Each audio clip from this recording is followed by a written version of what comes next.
Generally complaint ചെയ്യുന്ന ഒരു കാര്യമാണ്. ഒട്ടും ഉന്മേഷമില്ല, എപ്പോഴും ക്ഷീണമാണ്, എപ്പോഴും കിടക്കാൻ തോന്നുകയാണ്, ഒരു കാര്യവും ചെയ്യാൻ പറ്റുന്നില്ല, കുറച്ച് നേരം കിടന്നാലും ഒരു ഗുണം കിട്ടുന്നില്ല, ഇനി എണീറ്റ് കിടന്നിട്ട് റെസ്റ്റ് ചെയ്തിട്ട് എണീറ്റ് കഴിഞ്ഞാലും ഇതേപോലൊരു ഫാറ്റിക് അല്ലെങ്കിൽ സ്ലഗ്ഗിഷ്നെസ് പോലൊരു അവസ്ഥ വരികയാണ്. അപ്പോൾ ഇന്ന് നമ്മൾ ഡിസ്കസ് ചെയ്യാൻ പോകുന്ന കാര്യം എന്ന് പറയുന്നത് ഫാറ്റിക് അല്ലെങ്കിൽ ക്ഷീണത്തിനെ പറ്റിയാണ്. എന്തൊക്കെയാണ് ഇതിൻ്റെ കാരണങ്ങളെന്നും എന്തൊക്കെ നമുക്ക് ഇതിനെ എങ്ങനെ സോൾവ് ചെയ്യാമെന്നുമാണ് നമ്മൾ ഇന്ന് ഡിസ്കസ് ചെയ്യാൻ പോകുന്നത്. ഹായ്, ഞാൻ doctor Arya, naturopathic physician, Q&B health care. ക്ഷീണം പ്രായവ്യത്യാസം ഇല്ലാണ്ട് എല്ലാവരും കംപ്ലൈൻറ്റ് ചെയ്യുന്ന ഒരു കാര്യമാണ് ക്ഷീണം എന്ന് പറയുന്നത്. അതിനിപ്പോൾ ചെറിയ കുട്ടികളെന്നോ പ്രായവരെന്നോ ഒരു വ്യത്യാസമില്ല. അപ്പോൾ എന്തൊക്കെയാണ് ഇതിൻ്റെ ഒരു കാരണങ്ങൾ നമുക്ക് നോക്കാം. ഒന്നാമതായിട്ട് പറയുകയാണെങ്കിൽ എന്തെങ്കിലും ഒരു ഡിസീസ് കണ്ടീഷൻ, പ്രധാനമായിട്ട് അനീമിയ പോലെ, വിളർച്ച പോലെ, അതായത് നമ്മുടെ ശരീരത്തിൽ ബ്ലഡിൽ ഹീമോഗ്ലോബിൻ്റെ അളവ് കുറയുന്ന ഒരു സാഹചര്യം. ഇങ്ങനൊരു കണ്ടീഷനിൽ നമുക്ക് ഓക്സിജൻ സാച്ചുറേഷൻ കുറവായിരിക്കും. ഇങ്ങനെയുള്ള ഒരാൾക്ക് എപ്പോഴും നമുക്ക് ക്ഷീണവും സ്ലഗ്ഗിഷ്നെസ്സും ഒക്കെ പൊതുവെയായിട്ട് കാണുന്നുണ്ട്. അതുപോലെ എന്തെങ്കിലും ലിവർ റിലേറ്റഡ് കംപ്ലയിൻറ്റ്സ്, പ്രധാനമായിട്ട് പറയുകയാണെങ്കിൽ ഓർഗൻ റിലേറ്റഡ് ആയിട്ട് എന്തെങ്കിലും അസുഖങ്ങളുള്ള ഒരാൾ, അല്ലെങ്കിൽ ക്യാൻസർ പോലുള്ള കണ്ടീഷൻസുള്ള ആൾക്കാർക്കൊക്കെ പൊതുവേ ക്ഷീണം കാണാറുണ്ട്. എന്ന് വെച്ച് ക്ഷീണമുള്ള ആൾക്കാർക്ക് ഇങ്ങനെ കണ്ടീഷൻസ് ഉണ്ടാവണമെന്നല്ല കേട്ടോ. പൊതുവേ ഇങ്ങനെ ഡിസീസ് കണ്ടീഷൻസിലൊക്കെ ക്ഷീണം അസോസിയേറ്റഡ് ആയിട്ട് വരാറുണ്ട്. രണ്ടാമതായിട്ട് പറയുകയാണെങ്കിൽ ഹോർമോണൽ ഇംബാലൻസ്, തൈറോയ്ഡ് ഡിസ്ഫങ്ഷൻസ് ഒക്കെ നമുക്കറിയാം. TSHൻ്റെ അളവൊക്കെ കൂടുമ്പോൾ നമുക്ക് പൊതുവേ ഒരു സിംറ്റമായിട്ട് എല്ലാവരും പറയുന്ന ഒരു കാര്യമാണ് ക്ഷീണമുണ്ട്, ഒന്നും ചെയ്യാൻ ഒരു ഉന്മേഷമില്ല, ഒന്നിനും പറ്റുന്നില്ല, ഇങ്ങനെയുള്ളൊരു സാഹചര്യമൊക്കെ നമ്മൾ പൊതുവേ പറയുന്ന ഒരു കാര്യമാണ്. അതുപോലെ ഇൻസുലിൻ റെസിസ്റ്റൻസ്, നമുക്കറിയാം പ്രീ ഡയബറ്റിക് സ്റ്റേറ്റ് അല്ലെങ്കിൽ ഒരു ഡയബറ്റിക് സ്റ്റേറ്റിൽ നമുക്ക് ഏറ്റവും കൂടുതലുള്ള കാര്യമാണ് ഇൻസുലിൻ റെസിസ്റ്റൻസ് എന്ന് പറയുന്നത്. ഇനി ഇൻസുലിൻ റെസിസ്റ്റൻസ് എന്താണെന്ന് വെച്ച് കഴിഞ്ഞാൽ നമുക്കറിയാം നമ്മുടെ പാൻക്രിയാസ് പ്രൊഡ്യൂസ് ചെയ്യുന്ന ഇൻസുലിൻ എന്ന് പറയുന്ന ഹോർമോണിൻ്റെ ഏറ്റവും പ്രധാനപ്പെട്ട ഒരു ആക്ടിവിറ്റി അല്ലെങ്കിൽ ഒരു ഫംഗ്ഷൻ എന്ന് പറയുന്നത് നമ്മുടെ ബോഡിയിലേക്ക് വരുന്ന ഭക്ഷണത്തിലൂടെ നമ്മൾ കഴിക്കുന്ന കാർബോഹൈഡ്രേറ്റിനെ അല്ലെങ്കിൽ ഗ്ലൂക്കോസിനെ എനർജി ഫോമിലേക്ക് കൺവേർട്ട് ചെയ്യുക എന്നുള്ളതാണ്. അപ്പോൾ ഒരു പ്രീ ഡയബറ്റിക് സ്റ്റേറ്റ് അല്ലെങ്കിൽ ഒരു ഡയബറ്റിക് സ്റ്റേറ്റിൽ ഈ ഇൻസുലിൻ നമ്മുടെ ശരീരത്തിൽ ആവശ്യത്തിലുണ്ടെങ്കിൽ പോലും ഈ ഗ്ലൂക്കോസിനെ അല്ലെങ്കിൽ കാർബനെ നമുക്ക് കണ്ടുപിടിക്കാൻ അല്ലെങ്കിൽ അതിനെ തിരിച്ചറിയാൻ പറ്റാത്തൊരു സിറ്റുവേഷൻ വരും. ഇങ്ങനെയാണ് നമുക്ക് ഇൻസുലിൻ റെസിസ്റ്റൻസ് ഉണ്ടാകുന്നത്, അല്ലെങ്കിൽ ഇതിനെയാണ് നമ്മൾ ഇൻസുലിൻ റെസിസ്റ്റൻസ് എന്ന് പറയുന്നത്. അടുത്തായി പറയുകയാണെങ്കിൽ നമ്മുടെ ലൈഫ് സ്റ്റൈൽ കൊണ്ട് കൃത്യസമയത്ത് ഭക്ഷണം കഴിക്കാത്തൊരവസ്ഥ, അല്ലെങ്കിൽ നമുക്ക് നമുക്ക് നേരവും കാലവും നോക്കാതെ നമ്മൾ ഭക്ഷണം കഴിക്കുന്നില്ല, അല്ലെങ്കിൽ മോർണിംഗ് ബ്രേക്ക്ഫാസ്റ്റ് ഒക്കെ നമ്മൾ സ്കിപ്പ് ചെയ്യുക, വർക്ക് സ്ട്രെസ്സ് കാരണം നമ്മൾ കറക്റ്റ് ടൈമിങ്ങിലല്ലാതെ നമുക്ക് തോന്നുന്ന സമയത്ത് നമ്മൾ ഭക്ഷണം കഴിക്കുക, ഇങ്ങനെയുള്ള സാഹചര്യത്തിലൊക്കെ നമുക്ക് കൂടുതലായിട്ടും പല ക്ഷീണം പോലുള്ള കാര്യങ്ങൾ, കൃത്യസമയത്ത് നമുക്കൊരു എനർജി കിട്ടാത്തൊരു ഫീലിംഗ് വരും. അതുപോലെയുള്ളൊരു കാര്യമാണ് ന്യൂട്രീഷണൽ ഡെഫിഷ്യൻസി അല്ലെങ്കിൽ വൈറ്റമിൻ ഡെഫിഷ്യൻസി. പ്രധാനമായിട്ടും നമ്മൾ പറയുന്നത് 2 വൈറ്റമിൻസിൻ്റെ പേരാണ്, വൈറ്റമിൻ B12 അതുപോലെ വൈറ്റമിൻ Dയും. ഈ 2 വൈറ്റമിൻസും പൊതുവേ നമ്മുടെ ബോഡിയിൽ കുറഞ്ഞു കഴിഞ്ഞാൽ നമുക്ക് കാല് കഴപ്പ്, മസിൽ ക്രാംസ് പോലുള്ള കാര്യങ്ങൾ, അതുപോലെ ക്ഷീണം, തളർച്ച, ഉന്മേഷമില്ലാത്തൊരവസ്ഥ, ഇങ്ങനെയൊക്കെയാണ് പൊതുവേ നമുക്ക് കാണാറുള്ളത്. അടുത്തായിട്ട് പറയുകയാണെങ്കിൽ സൈക്കോളജിക്കൽ കംപ്ലയിൻറ്റ്സ്, എന്തെങ്കിലും ഒരു സൈക്കോളജിക്കലി നമ്മുടെ കംപ്ലയിൻറ്റ് നമുക്ക് റിലേറ്റഡ് ആയിട്ടുണ്ടെങ്കിൽ നമുക്ക് ഇതുപോലൊരു ക്ഷീണം വരാം. അതായത് നമ്മൾ ഉദ്ദേശിക്കുന്നത് നമ്മുടെ മൈൻഡാണ് ഏറ്റവും കൂടുതൽ ഇമ്പോർട്ടൻറ്റ്. മനസ്സിന് നമുക്ക് ഒരു പോസിറ്റീവായിട്ട് നമുക്ക് ഏറ്റവും കൂടുതൽ ഉന്മേഷമുള്ളൊരു സാഹചര്യമാണെങ്കിൽ നമ്മുടെ ബോഡിയും അതിനനുസരിച്ച് ഓക്കെ ആയിരിക്കും. നമുക്കറിയാം നമ്മൾ രാവിലെയൊക്കെ എഴുന്നേൽക്കുമ്പോൾ നമുക്ക് ഒരു പോസിറ്റീവായിട്ടാണ് നമ്മൾ എഴുന്നേൽക്കുന്നതെങ്കിൽ അന്നത്തെ ദിവസം മൊത്തം നമ്മളൊരു ഉന്മേഷം ഉണ്ടാവും നമ്മൾ പറയാറുണ്ട്. അതുപോലെ നമുക്ക് മൈൻഡിന് റിലേറ്റഡ് ആയിട്ട് എന്തെങ്കിലും കംപ്ലയിൻറ്റ്സ് ഉണ്ടെങ്കിൽ, സ്ട്രെസ്സ്, ടെൻഷൻസ് എന്തെങ്കിലും ഉണ്ടെങ്കിൽ, എന്തെങ്കിലും ഡിപ്രസീവ് സ്റ്റേറ്റിലൂടെ നമ്മൾ കടന്നു പോവുകയാണെങ്കിൽ ഈ മൈൻഡിനൊരു ക്ഷീണം വരുന്ന സാഹചര്യത്തിൽ നമ്മുടെ ബോഡിയിലും അത് കാണാറുണ്ട്. ഇതിന് അസോസിയേറ്റഡ് ആയിട്ടുള്ളതാണ് ഇൻസോംനിയ അല്ലെങ്കിൽ ഉറക്കമില്ലാത്തൊരവസ്ഥ.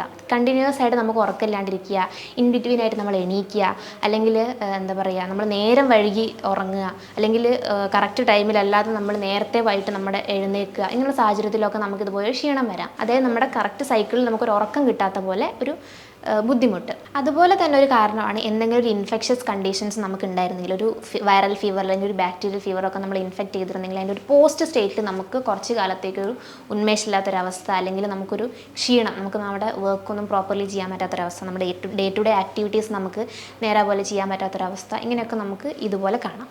ഇത്രയാണ് നമ്മൾ പ്രധാനമായിട്ട് കാരണങ്ങളെന്ന് പറയുന്നത്. അടുത്തായിട്ട് ഇതിനൊക്കെ സോൾവ് ചെയ്യാൻ, അല്ലെങ്കിൽ ക്ഷീണം എന്ന് പറഞ്ഞൊരവസ്ഥേനെ എങ്ങനെ നമുക്ക് സോൾവ് ചെയ്യാമെന്നാണ് നമ്മൾ നോക്കുന്നത്. ഒന്നാമതായിട്ട് നമുക്ക് ഒരു അണ്ടർലൈൻ കോസ് ഉണ്ടോ നമ്മൾ അറിയണം. അതായത് നമ്മൾ ആദ്യമായിട്ട് ഒരു ഡോക്ടറെ പോയി കൺസൾട്ട് ചെയ്യാം.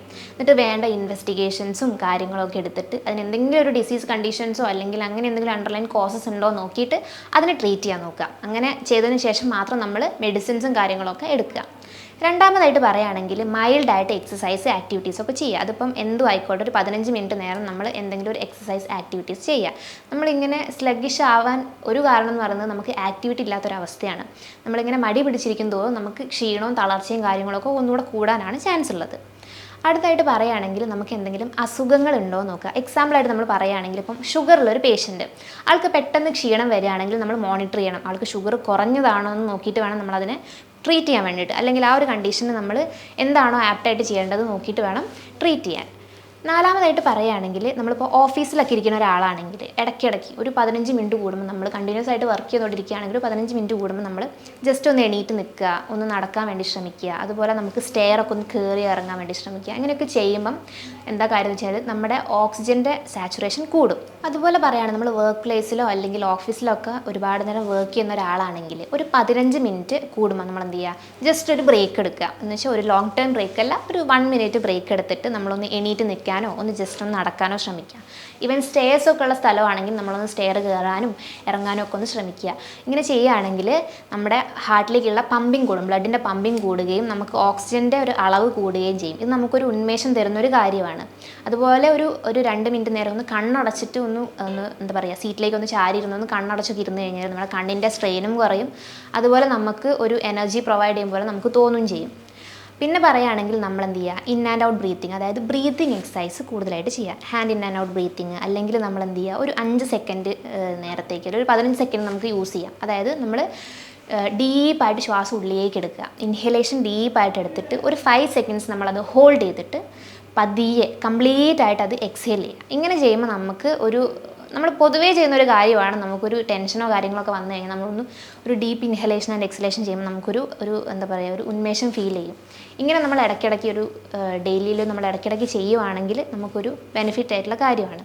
അതുപോലെ തന്നെയാണ് യോഗ എക്സസൈസ് കാര്യങ്ങൾ. യോഗ ചെയ്യുമെന്ന് പറഞ്ഞു കഴിഞ്ഞാൽ നിങ്ങൾക്ക് മൈൽഡ് ആയിട്ടുള്ള എക്സസൈസുകൾ ഹാഫ് ആൻ അവർ മോർണിംഗും ഹാഫ് ആൻ അവർ ഈവനിങ്ങും നിങ്ങൾക്ക് നിങ്ങളുടെ റൊട്ടീനിൽ നിങ്ങൾക്ക് യോഗ എക്സസൈസുകൾ, അതായത് ആസനാസ് കാര്യങ്ങളൊക്കെ ഇൻക്ലൂഡ് ചെയ്യുന്നത് വളരെ നല്ലതായിരിക്കും. അതിൻ്റെ കൂടെ തന്നെയാണ് പ്രാണായാമം എന്ന് പറയുന്നത്. പ്രാണായാമം എന്ന് പറഞ്ഞു കഴിഞ്ഞാൽ നിങ്ങൾക്കറിയാം, നമ്മൾ ബ്രീത്തിങ് എക്സസൈസ് പോലെ തന്നെ കൂളിംഗ് പ്രാണായാമാസ് മെയിൻലി ചെയ്യാൻ വേണ്ടി ശ്രമിക്കുക. അതായത് നാഡിശുദ്ധി പ്രാണായാമ പോലെ, ഭ്രമരി പ്രാണായാമ പോലെ കുറച്ച് വെറൈറ്റീസ് ഓഫ് പ്രാണായാമാസ് നിങ്ങൾ നിങ്ങളുടെ ഡേ ടു ഡേ ആക്ടിവിറ്റീസിലൊന്ന് ഇൻക്ലൂഡ് ചെയ്യാൻ വേണ്ടി ശ്രമിക്കുക. ഇതൊക്കെ നമുക്ക് നമ്മുടെ ക്ഷീണത്തിനെ ഒന്ന് കുറച്ച് കൊണ്ടുവരാൻ, അല്ലെങ്കിൽ ഇങ്ങനെ ഒരു മടി പിടിച്ചൊരു സ്ലഗിഷ്നെസ്സിനൊക്കെ ഒന്ന് കൺട്രോൾ ചെയ്ത് കൊണ്ടുവരാനുള്ളൊരു ബെനിഫിഷ്യൽ ആയിട്ടുള്ള കാര്യമാണ്. അടുത്തായിട്ട് നമുക്ക് ചെയ്യാൻ പറ്റുന്ന കാര്യമാണ് നമ്മൾ ആവശ്യത്തിന് വെള്ളം കുടിക്കുക. ഒരു 3 ലിറ്ററോളം വെള്ളം കുടിക്കുകയാണെങ്കിൽ നമ്മുടെ ബോഡി ഹൈഡ്രേറ്റ് ആയിരിക്കും. ഇത് നമ്മുടെ മസിൽ ക്രാംസ് അല്ലെങ്കിൽ മസിൽസിനൊക്കെ ഒരു വീക്ക്നെസ്സും ഒരു ബുദ്ധിമുട്ടുകളൊക്കെ നമുക്കൊന്ന് കുറയ്ക്കാൻ പറ്റും. നമ്മളെപ്പോഴും ഹൈഡ്രേറ്റ് ആയിരിക്കുമ്പോൾ തന്നെ നമുക്കൊരു ഉന്മേഷം വരും. പിന്നെ പറയുകയാണെങ്കിൽ നമ്മൾ ഫ്രീക്വൻറ്റ് ഇൻ്റർവെൽസിന് ഇടയ്ക്കിടയ്ക്ക് നമ്മൾ എന്തെങ്കിലും ഭക്ഷണം കഴിച്ചുകൊണ്ടിരിക്കുന്നത് ഇതിനെ നമുക്കൊന്ന് മറികടക്കാൻ പറ്റും. കാര്യം എന്താണെന്ന് വെച്ച് കഴിഞ്ഞാൽ നമ്മളിങ്ങനെ ചെയ്യുമ്പോൾ നമ്മുടെ ബോഡിയിലുള്ള എന്താ പറയുക, ഗ്ലൂക്കോസിനുണ്ടാകുന്ന ഒരു ഫ്ലക്ച്വേഷൻസ് ഉണ്ടാവും. അതിനെ നമുക്കൊന്ന് സ്റ്റേബിളാക്കി എടുക്കാൻ വേണ്ടി പറ്റും.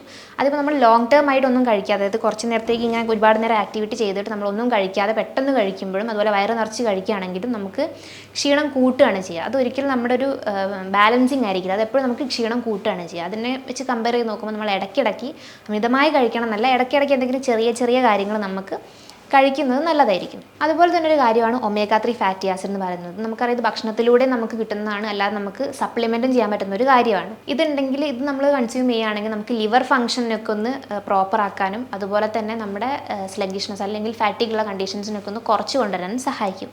പ്രധാനമായിട്ട് നമ്മൾ ഭക്ഷണത്തിലൂടെയാണ് ബാക്കപ്പ് ചെയ്യാൻ വേണ്ടി ശ്രമിക്കുക. അതിന് ചെറു മത്സ്യങ്ങൾ കൺസ്യൂം ചെയ്യുക, അവക്കാഡോ കൺസ്യൂം ചെയ്യാം, ബദാം, ഒലീവ് ഓയിൽ, അതുപോലെ വാൾനട്ട് പോലുള്ള കാര്യങ്ങളൊക്കെ നമുക്ക് നമ്മുടെ ഡയറ്റിൽ ഇൻക്ലൂഡ് ചെയ്യുന്നത് ഈ ഒരു ഒമേഗ 3 ഫാറ്റി ആസിഡ് നമുക്ക് നാച്ചുറലി സപ്ലിമെൻറ്റ് ചെയ്യാൻ ഹെൽപ്ഫുള്ളാണ്. അതുപോലെ തന്നെ നമുക്ക് അല്ലാതെ സപ്ലിമെൻറ്റേഷൻ എന്ന് പറഞ്ഞു കഴിഞ്ഞാൽ നമുക്ക് എന്താ പറയുക, ഒമേഗ 3 ക്യാപ്സ്യൂൾസ് കിട്ടും. അതായത് മീനെണ്ണ പോലുള്ള കാര്യങ്ങളൊക്കെ നമുക്ക് അല്ലാതെ കൺസ്യൂം ചെയ്യാൻ പറ്റുന്നതാണ്. അതുപോലെ നമ്മൾ നമ്മുടെ ഡേ ടു ഡേ ആക്ടിവിറ്റീസ്, അതായത് 5 നേരം നമ്മളിപ്പം രാവിലെ എണീക്കുന്ന തൊട്ടുള്ള കാര്യങ്ങളെല്ലാം നമ്മൾ പ്രോപ്പർ ആയിട്ടുള്ളൊരു ടൈമിൽ സെറ്റ് ചെയ്തിട്ട് അത് അതേപോലെ തന്നെ നടക്കുകയാണെങ്കിൽ നമുക്ക് ക്ഷീണം പോലുള്ള ബുദ്ധിമുട്ടുകളൊക്കെ ഒന്ന് പ്രിവെൻറ്റ് ചെയ്യാൻ പറ്റും. അതായത് നമ്മൾ രാവിലെ എണീക്കുന്ന ഒരു കൃത്യസമയത്ത്, നമുക്ക് ഭക്ഷണം കഴിക്കുന്നത് ഒരു കൃത്യസമയത്ത്, രാത്രി ഉറങ്ങുന്ന ഒരു കൃത്യസമയത്ത്, നമ്മുടെ ഡേ ടു ഡേ ആക്ടിവിറ്റീസ് മൊത്തം ചെയ്യുന്ന ഒരു കറക്റ്റായിട്ടുള്ളൊരു ബയോളജിക്കൽ ക്ലോക്ക് പോലൊരു കൃത്യസമയത്ത് ചെയ്യുവാണെങ്കിൽ നമുക്ക് ഇതുപോലുള്ള ക്ഷീണമൊക്കെ ഒന്ന് പ്രിവെൻറ്റ് ചെയ്യാൻ പറ്റും. ഇത്രയും കാര്യങ്ങൾ നിങ്ങൾ ചെയ്ത് കഴിഞ്ഞാൽ നിങ്ങൾക്ക് ഇതുപോലെ അല്ലെങ്കിൽ ക്ഷീണം അല്ലെങ്കിൽ സ്ലഗിഷ്നെസ് എല്ലാവർക്കും നിങ്ങൾക്ക് പ്രിവെൻറ്റ് ചെയ്യാൻ പറ്റുന്നതാണ്.